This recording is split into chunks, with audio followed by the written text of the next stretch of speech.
A special thank you to each of our subscribers who make this channel possible. Here's today's story. In a significant moment at the COP29 Climate Summit held in Baku, Azerbaijan, Darren Woods, the CEO of Exxon Mobil, made headlines by cautioning President-elect Donald J. Trump against withdrawing from the Paris Agreement. Woods expressed that such a move could create a dangerous void in global climate negotiations. Speaking to reporters, Woods emphasized the importance of maintaining a global system for managing emissions, highlighting that the absence of U.S. leadership could hinder progress on climate change. "We need a global system for managing global emissions," Woods stated.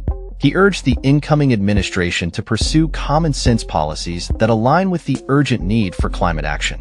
Woods' presence at the summit was particularly notable given the absence of many world leaders, including President Biden, and executives from major oil companies like Shell and Chevron. His participation underscored a growing recognition within the oil industry of the need to engage in climate discussions, despite the sector's historical resistance to stringent regulations.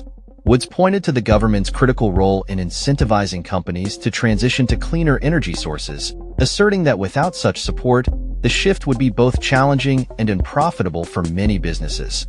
"The government role is extremely important, and one that they haven't been successfully fulfilling, quite frankly," he remarked.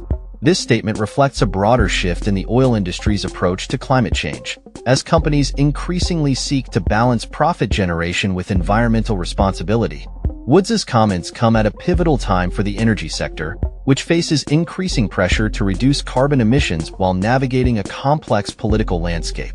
Analysts have noted that the oil industry has begun to embrace environmental initiatives, albeit cautiously, as they seek to adapt to changing market conditions and public expectations.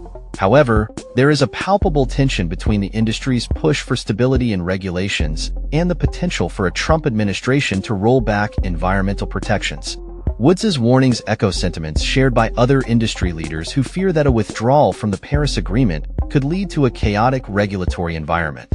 "I don't think the stops and starts are the right thing for businesses," Woods added, emphasizing the need for consistency in climate policy.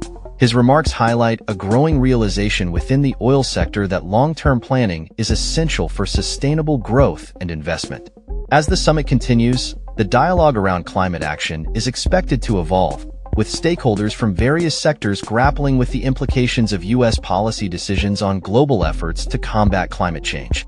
Woods' call for a collaborative approach underscores the importance of dialogue between the private sector and government in addressing one of the most pressing challenges of our time. The outcome of these discussions could have far-reaching implications for both the energy industry and the future of global climate policy. As the world watches, the stakes have never been higher for both the environment and the economy, and the decisions made in the coming months will shape the landscape of climate action for years to come. That's all for this story. We upload videos every day covering many different subjects, so hit that subscribe button to stay informed. Thanks for watching.